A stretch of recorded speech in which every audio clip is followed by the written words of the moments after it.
Porque parece que as pessoas mais prosperam na vida mortal, enquanto os mansos e humildes, os pacíficos, enfim, as pessoas boas não se encontram na mesma situação e mais, são alvo de chacota dos ímpios que debocham, inclusive, do Deus que tais pessoas adoram.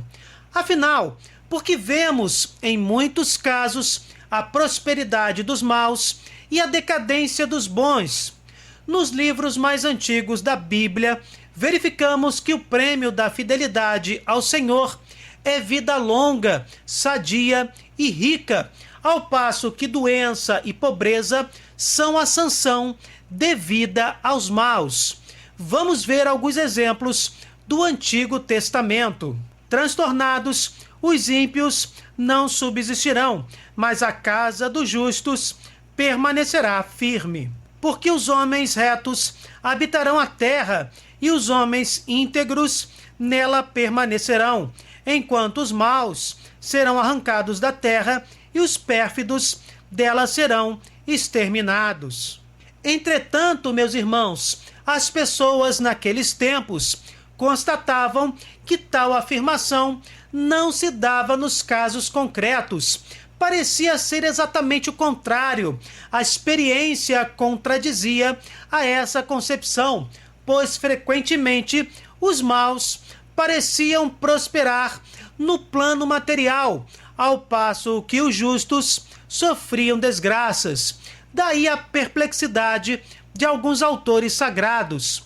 O que estava acontecendo? Deus, plenamente justo, estava concedendo bênçãos aos ímpios e se afastando dos bons? Sois sumamente justo, Senhor, para que eu entre em disputa convosco. Entretanto, em espírito de justiça, desejaria falar-vos, porque alcançam bom êxito os maus em tudo quanto empreendem, e por que razão vivem felizes os pérfidos? Vós os plantastes, e eles criam raízes, crescem e frutificam. Permaneceis em seus lábios, longe, porém, dos corações. Até quando, Senhor, implorareis sem que escuteis? Até quando vos clamarei violência, sem que venhais em socorro?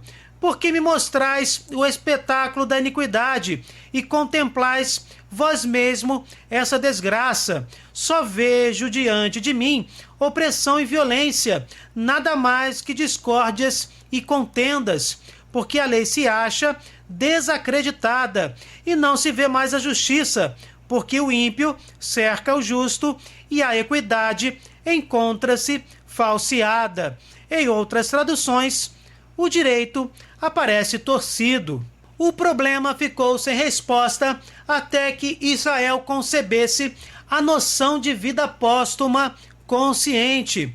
Como já dito em vários de nossos vídeos, o Antigo Testamento mostra esse crescimento progressivo sobre a revelação e que culmina com a encarnação do Verbo, com Jesus Cristo, que veio dar pleno cumprimento à lei e entendimento sobre os profetas. O Antigo Testamento só tem, podemos dizer assim, a interpretação correta, segura e total com o Novo Testamento. Não é nesta vida que o homem encontra suas plenas respostas e sua realização, mas é no além que se dá a sanção definitiva e cabal. Portanto, meus irmãos, enquanto Israel julgava que a morte põe termo à lucidez da mente e mergulha o indivíduo em torpor inconsciente, não lhe foi possível compreender a justiça divina, que reserva para o além a retribuição adequada. Perceber que, na prática, a vida não termina com a morte, ou que as almas não ficam zumbificadas em um tal de Sheol. Temos vídeo sobre o assunto, link na descrição.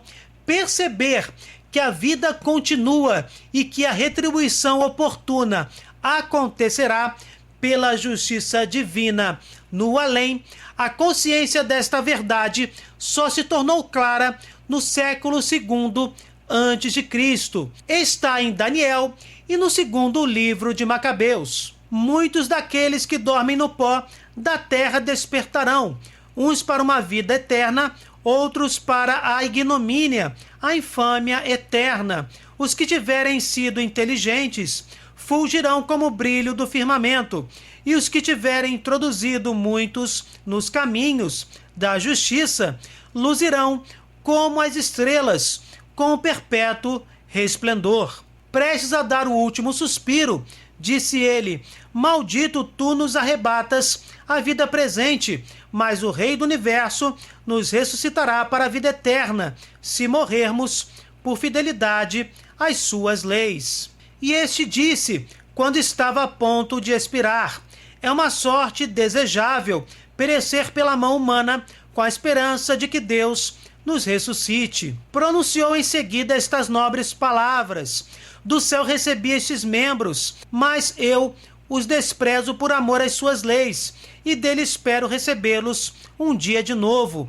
Mas o Criador do mundo, que formou o homem na sua origem e deu existência a todas as coisas, vos restituirá em sua misericórdia tanto o espírito como a vida, se agora fizerdes pouco caso de vós mesmos, por amor às suas leis. Apesar da perplexidade de muitos justos diante da constatação na vida concreta de que os maus prosperavam e que os bons não eram recompensados, apesar dos justos ficarem atordoados, espantados com essa aparente contradição, não havia no Antigo Testamento quem duvidasse da plena retidão de Deus. Como está no Salmo 72, como de um sonho, ao se despertar, Senhor, levantando-vos, desprezais a sombra deles. Quando eu me exasperava e se me atormentava o coração, eu ignorava, não entendia, como um animal qualquer. Jesus Cristo esclareceu durante sua vida pública, vale dizer, ainda mais a questão da retribuição adequada da justiça divina após a morte. Está nas bem-aventuranças. Bem-aventurados os que têm um coração de pobre, porque deles é o reino dos céus. Bem-aventurados os que choram, porque serão consolados. Bem-aventurados os mansos, porque possuirão a terra. Bem-aventurados os que têm fome e sede de justiça, porque serão saciados. Bem-aventurados os misericordiosos, porque alcançarão misericórdia. Bem-aventurados puros de coração, porque verão Deus. Bem-aventurados os pacíficos, porque serão chamados filhos de Deus. Bem-aventurados os que são perseguidos por causa da justiça, porque deles é o reino dos céus. Bem-aventurados sereis quando vos caluniarem, quando vos perseguirem e disserem falsamente todo o mal contra vós por causa de mim. Enfim, meus irmãos, o que vocês acharam desta reflexão sobre a aparente prosperidade dos maus e a aparente desgraça dos bons? Deixem nos comentários a opinião de vocês.